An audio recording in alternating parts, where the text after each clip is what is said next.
I'm particularly honored to be interviewing you today because, as many of the students know, I actually worked at Blackstone before coming to the GSB. And let's just say we were a few pay grades apart back then. So I'm thrilled to be sitting here with you and having a conversation for the next 40 minutes. Good. So I want to take this opportunity, and along with all of my classmates here, to really get to know you more as a person, as a leader, and as someone who has great insights about the industry.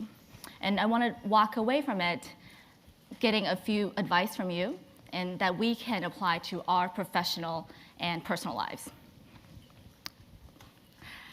To get started, I want to say that people here all know you as CEO of Blackstone, one of the largest asset management companies here. But most people might not know is you're actually an entrepreneur. I want to take us back to 1985, when you were head of merger and acquisition group at Lehman Brothers, but you decided to leave and start your own company with your co-founder, Pete Peterson. That was during a time when private equity was very new and considered a very risky asset. And you and Pete, neither of you had a track record in investing. So can you talk about how did you overcome these early challenges? Well, that was some time ago, but immense pain keeps you in touch with that time. Being an entrepreneur is much better after you're successful than when you're thinking about it, and let alone thinking about it, doing it. Because the beginning of most things is very, very difficult, more difficult than you imagine, because otherwise more people would do it.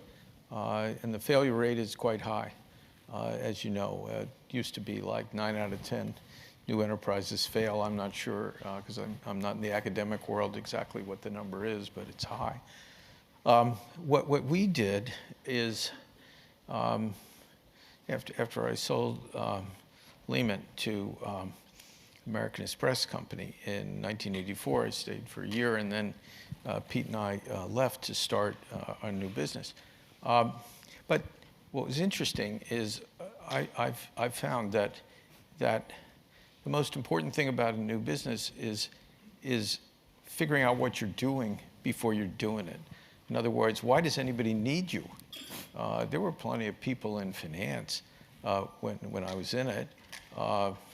In 1985, but you have to offer something that's distinctive, and to do that you have to think through what your strategy is. And so Pete and I used to meet every morning for like 3 hours at a hotel because we didn't even have an office.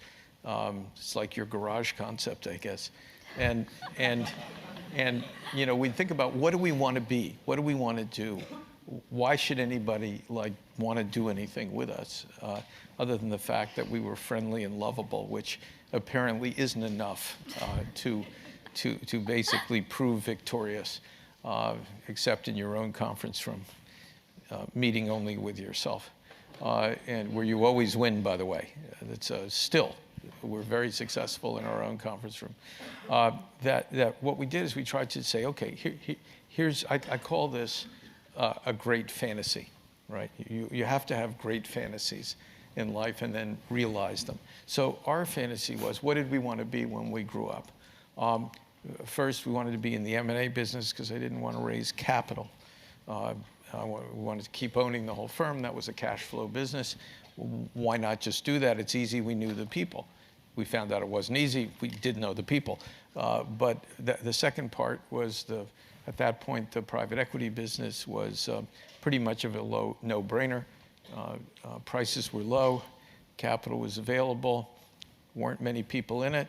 That was a way of also raising management fees at that time because you wanted predictable income. I'm always in the risk minimization business.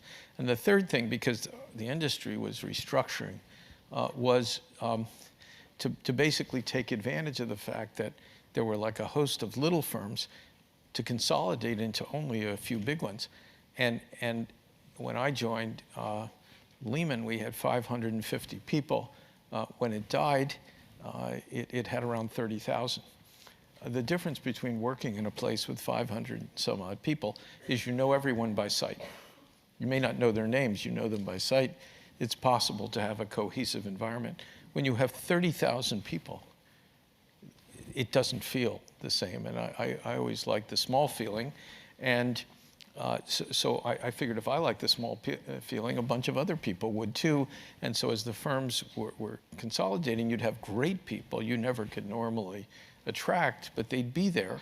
So the challenge was to figure out what these kinds of new areas is. And we called them, and I'm not trying to make this about Blackstone particularly, I'm just giving you a sense of how to approach an entrepreneurial situation. We called them affiliates, and we set them up as 50-50 deals, and we didn't know what they'd be. But we knew they needed 3 criteria. The first was an amazing investment opportunity, so good, even a non-manager like myself could not screw it up. Secondly, we wanted to attract somebody to run it who was a 10 on a scale of 10.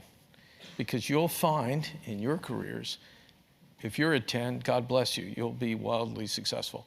If you attract 10s, they always make it rain if you need rain. And they just have an ability to sense problems, design solutions, do new things, and that's what a 10 does. A 9 is great at executing, can come up with good strategies, but not great strategies. A firm full of 9s, that's a winning firm. 8s, they just sort of do stuff that you tell them. And 7s and below, I don't know what they are. Because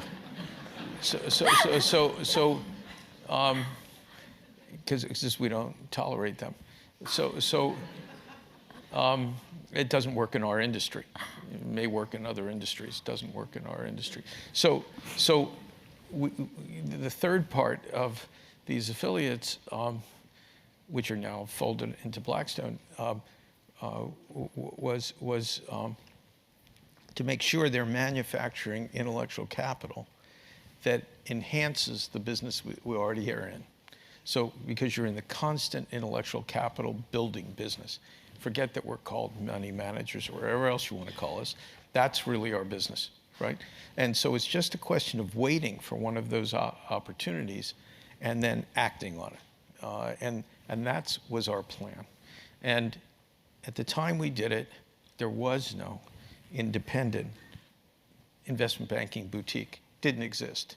But we figured with only, the arrogance that you can have when you're young, that if they were doing this huge amount of merger and acquisition business with us when we were called Lehman Brothers, why wouldn't the same 2 people do it when it was just some made-up name like Blackstone? And we just assumed we'd be successful.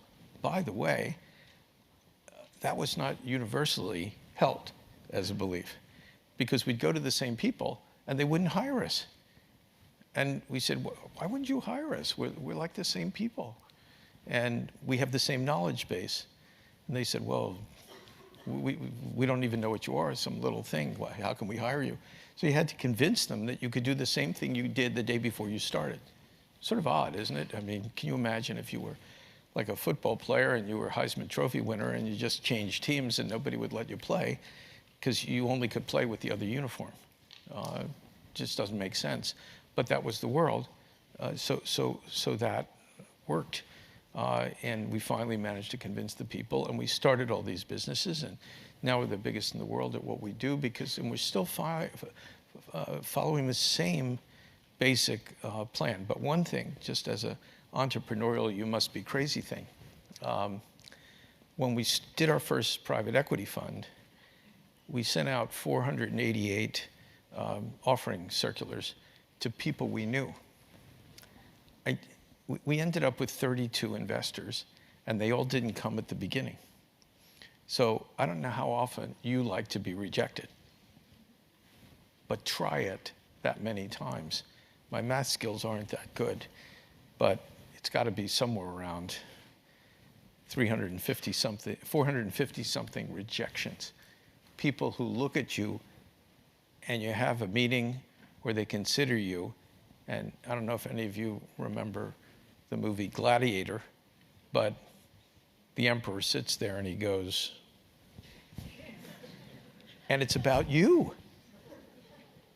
It's not a product, it's you. You're a loser. And how many times can you be told you're a loser? The answer apparently is almost infinite.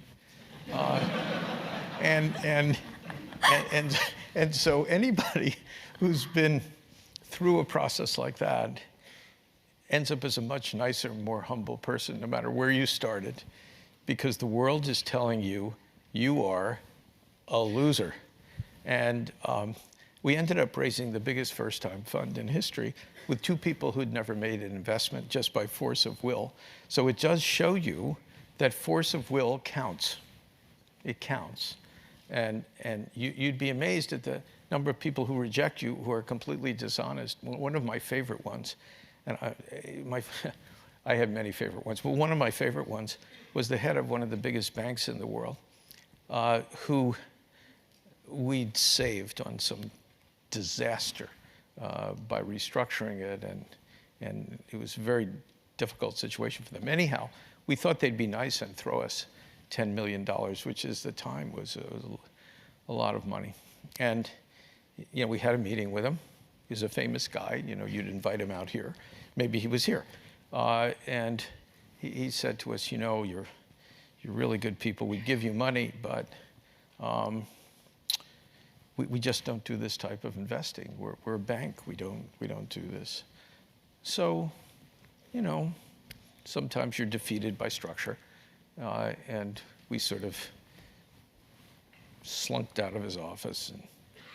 And for some reason, this man forgot that my partner's wife was on his board of directors. I don't know exactly how he forgot that. And she told us that, in fact, they were regularly approving these types of investments. You save the person, you save their job, the guy just lies to you. It's stunning. It's really stunning.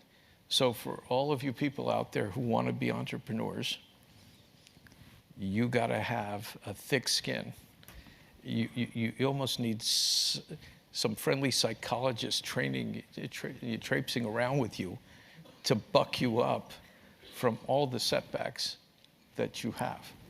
It's always great after you're Jack Ma, but it's not so great, if you file a chapter. And the difference in that, Jack's a 10. He almost did go down several times. It's that scrambling ability, the ability to take that kind of abuse and rejection and believe in your basic plan, but be adaptable and just keep going. It's really difficult. As you can see, it's that was quite some time ago. It's 29 years ago. It's still a searing experience. And now, we have this wonderful business with people like this. And I couldn't even get hired at our firm now. I'm not smart enough. And it's fantastic. We turn out these great results year after year after year, and it's easy now. But these early years, where you'll find that your own capabilities, which you think are remarkable, are perhaps not exactly suited for purpose. And you have to hire someone else, you have to do something else. You never sleep because of the fear of failure. And if you don't have that fear, you'll stay asleep, you will fail. Because it takes these kind of remarkable human effort to overcome a world that isn't as anxious for you as you are for it. And if it's good that you have to be fundamentally delusional to get out there on the field of battle and make it happen. And we invent new things all the time. I love it. That's what I spend a lot of time doing, a lot of things, but in terms of stuff that I really enjoy is starting new things and bringing them into reality. And the idea I'm running a really consequential big company of some type is a bit of a mystery, because I think it's all just a startup. And one of the other things is if you lose that sense that things have to be done right, that other organizations, people, and so forth are trying to, sort of succeed at your expense, then your organization becomes vulnerable, you become sloppy, you become self-confident, and you can never, ever let that happen. And there are examples that you study all the time. I mean, that's why I think business schools exist, is to look at these sort of train wrecks of companies that used to be great that stopped being great, lost their vision, wandered around, became self-confident, and people came to work believing that things would be fine the next day because they always happen. It's not necessarily like that. Somebody's always innovating, somebody's always trying to do better, and if it's at your expense, then you're just a victim. And your jobs are not to be victims. It's to have someone else be a victim. That was very inspiring, Steve. Thank you. At least my takeaway from that was if I walk out and face rejections, I'll know Steve had faced more. All jokes aside, we actually want to now move forward. And as you mentioned, right, the 29 years you've built Blackstone, and you've really built it into a diversified platform with many distinct business lines in alternative investment. So a lot of people think it's actually very difficult to be a founder and a CEO. And Mike, because it actually takes different traits to do both. But you've clearly succeeded in doing both. So my question to you is, do you agree with that statement? And if so, how did you make that transition? I agree completely. These are different kind of skills. Somebody once said to me that no one was born as a CEO. There's not a CEO gene. It's a trained behavior, not necessarily an intuitive one. And being an entrepreneur is a different set of skills. I've learned a lot, and I've done this now for 29 years, so there's a lot of evolution. I made a whole bunch of mistakes earlier in our business's history because I actually didn't really know what to do. And I got a little coaching from my partner, who had been a CEO twice before. But there's a whole skill set of learning to be a CEO. First of all, I mean, I'm sure you have classes that teach this. But when it's done live, it's different. One of the things that you have to recognize when you're CEO is people listen to you way more than you'd think, and they amplify everything that you say. And so you have to be exceptionally careful about what you say. Even just sort of a joke can get misinterpreted. People look for your approbation, your praise. You can't give it unless it's deserved, but if it's deserved, you have to be really generous doing that because people respond to it and it's important. You have to realize that human beings are not like parts of a deal. In a deal, it's pretty much of a closed system. What one person gets, the other one loses, and that's the way it is. With an ongoing team of really terrific people, you can't manage that way.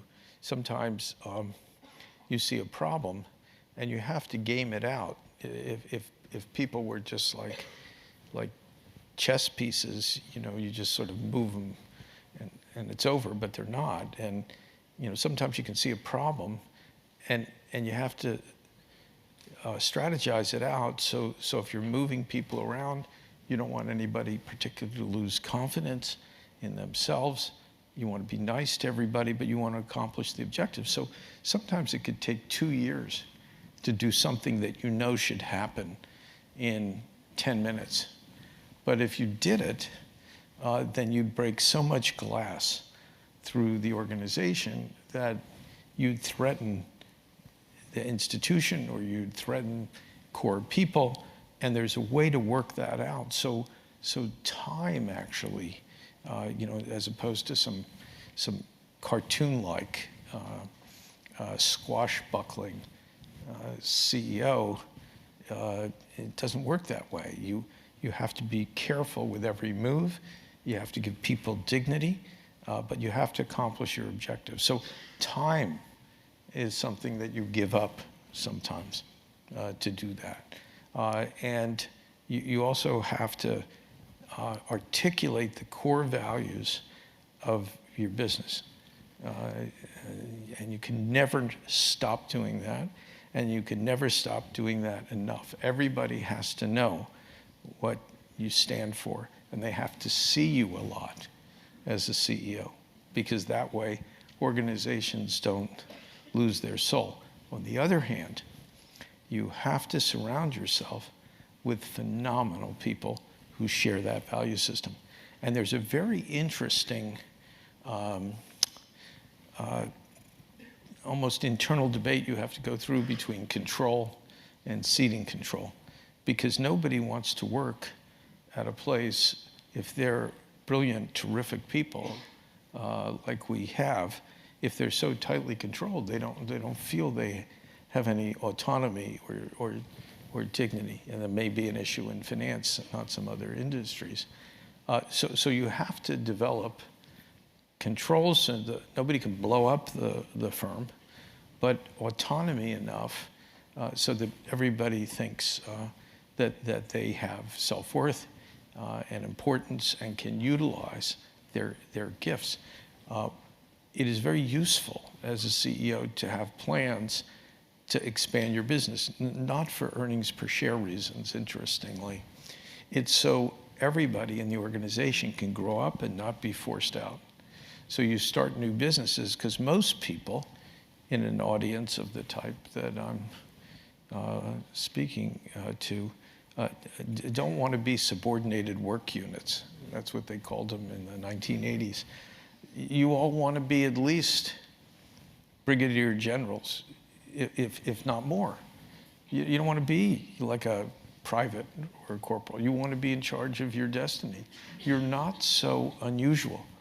Most people would like to have ownership of their own growth. So part of being a CEO is figuring out how can you provide that for everybody. And one way to do that is to start new businesses where people can move up and exercise, their creative abilities, so that, a firm is continually entrepreneurial. So it was a big step for me to slow down, because I was like a deal person, and that's a different world, and just learn how to do that. And it's a transition, and you make mistakes while you're doing that. But after you've done it for a long time, I actually have fun with like people who are newly appointed CEOs. They'll call me up and say, "Could I have lunch with you? Can you tell me how to do this job?" And because they don't know, and the smart ones know they don't know, and so none of us know everything, but they're like helpful hints as to how to do that. Thank you, Steve.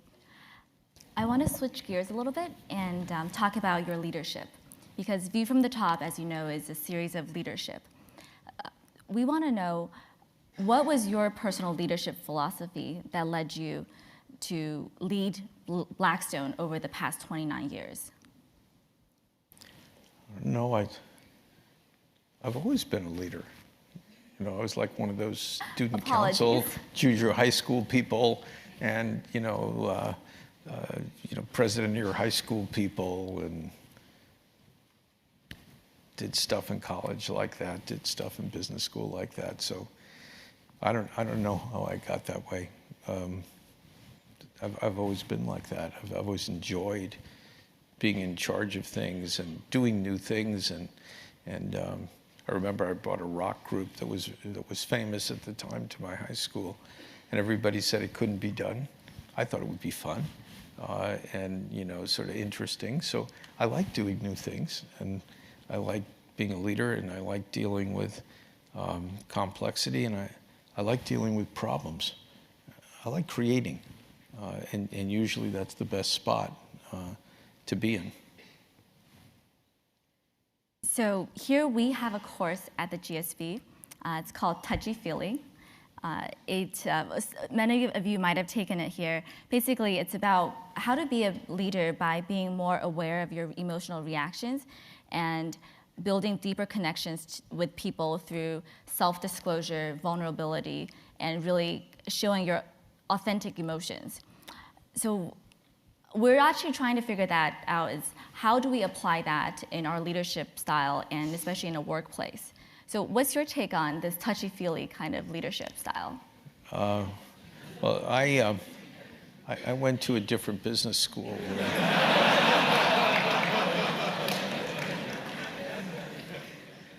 This course, potentially, at least when I went, could have been antithetical to everything that people believed. And that was pretty rough. But I understand where you're coming from. I think Thank you for your understanding.